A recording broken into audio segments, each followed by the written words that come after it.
Hey, thanks for making it to Veterans Info Tap. I'm glad you made it. Congress has cut $40 million, and veterans will be impacted by this $40 million cut.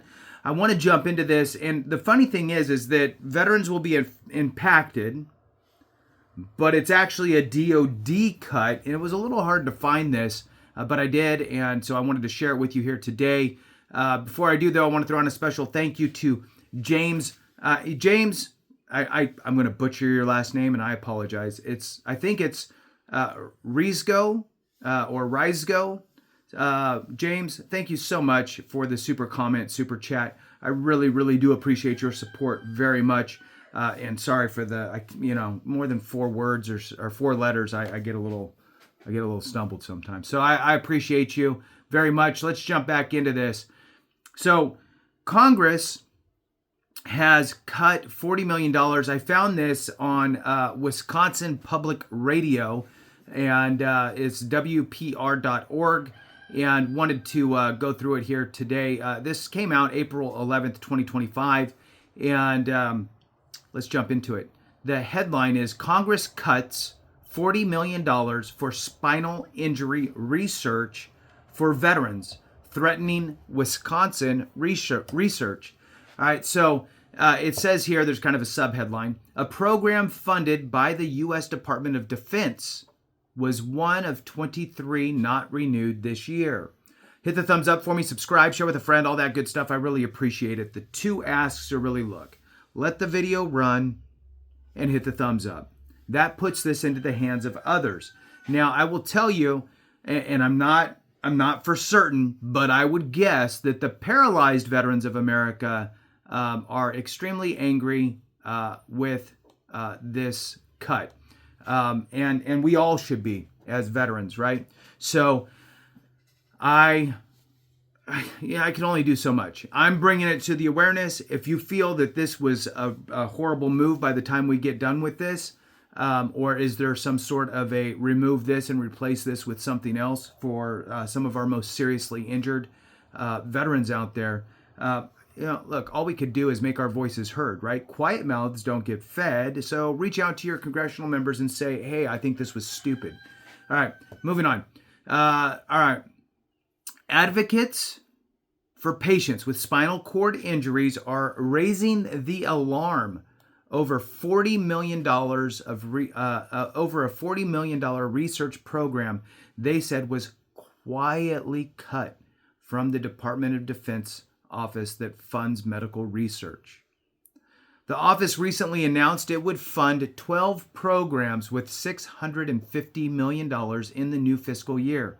That's a 57% reduction from 2024, when it spent roughly $1.5 billion for 35 programs. Among the cuts is $40 million for research in a program launched in 2009, so it's been an ongoing program, to support veterans with spinal cord injuries. Without the funds, advocates and scientists worry valuable studies that could help patients with spinal injuries may stall. All right, there's a quotation here. And look, I'm not the best at saying things. I know the word,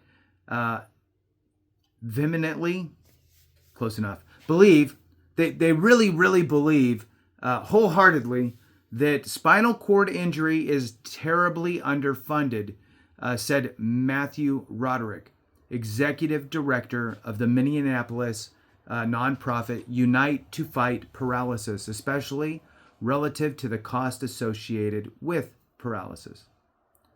The Defense Department's spinal cord injury research program is unique because it prioritizes funding studies that will directly help patients and incorporates insights from patient advocates, Roderick said.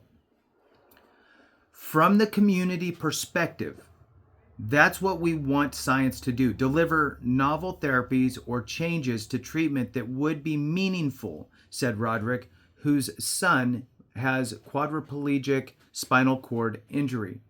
In Wisconsin, these cuts leave researchers with fewer funding sources. Along with ongoing federal funding uncertainty, scientists said that could hurt spinal injury research in the state. All right, moving on. The program funding is managed by the Department of Defense's Congressionally Directed Medical Research Programs, or CDMRP. The office was directed by Congress to fund 12 chosen programs for fiscal year 2025, which did not include the spinal injury program, a spokesperson said in a statement to WPR. So, now the question is, let's read that again. The office was directed by Congress to fund 12 programs for fiscal year 2025. Okay, so my question now is, did Congress pick the 12? My guess is no. My guess is Congress said, you get this much money, you can do 12, or you can do 12, and whatever that equates to, whatever it is, right? And then the DOD, and specifically that department, the Department of Defense's Congressionally Directed Medical Research Programs, CDMRP, chose the 12 that they wanted and excluded this one. I don't know which way it is, but nonetheless, reaching out to your congressional members, never a bad idea. The CDMRP does not negotiate topics or topic areas with Congress, the spokesperson said. All right. Murray Blackmore of Marquette University has served on review panels for applications vying for funding from the Spinal Cord Injury Research Program. His lab studies gene therapies for spinal injury. All right, let's move on here. So he was shocked to learn the program's funding wouldn't be renewed. Is not being renewed. If you're going to cut something, I just can't believe that you would start with a hyper-efficient, hyper-effective program aimed at service members, Blackmore said. He said he supports taking a hard look at government efficiency and cutting waste. The truth is, I'm sort of politically aligned with that way of thinking, Blackmore said. It's just that this specific program is, first of all, so results-oriented, so effective, and we're talking about soldiers injured in the line of duty. And that's why I'm doing a video on this, right? I absolutely agree. Christy Streeter is an assistant professor at Marquette University. Her application to the Spinal Cord Injury Research Program was recommended for funding in fiscal year 2024. She studies how spinal cord injuries affect breathing. We often don't think about the impacts of spinal cord injury on breathing, but they're pretty significant, she said. She said funding sources like the Spinal Cord Injury Program are important for the field. If multiple sources aren't there, some labs may not be able to sustain their research studies in spinal injury, she said. That would translate to less labs doing spinal injury work, so that would have a potential big impact on the field, on patients. Roderick hopes the funds cut from CDMRP can be restored, including $40 million for the Spinal Cord Injury Research Program. And again, look, you sit on your hands, nothing can happen. You keep your mouth shut, nothing will happen. So again, reaching out to your congressional members, letting them know that you're aware of this and you are not happy with this is a great start. I would assume, and I'm not for certain, but I'm assuming that the PVA is well aware of this and fighting for a reinstatement of the $40 million as well. But look, it takes all of us, right? We're not as big as a group as I think that as I think that we could be, and so that's a dangerous thing, right? If you've hung on till now, understand this: veterans are a shrinking population.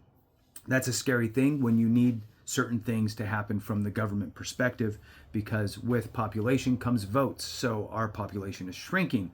Now, the kind of flip to that is, instead of using verbiage like disabled veterans, well, disabled veterans represent whatever, 6 million veterans. Instead of saying veterans represents about 17, 18 million.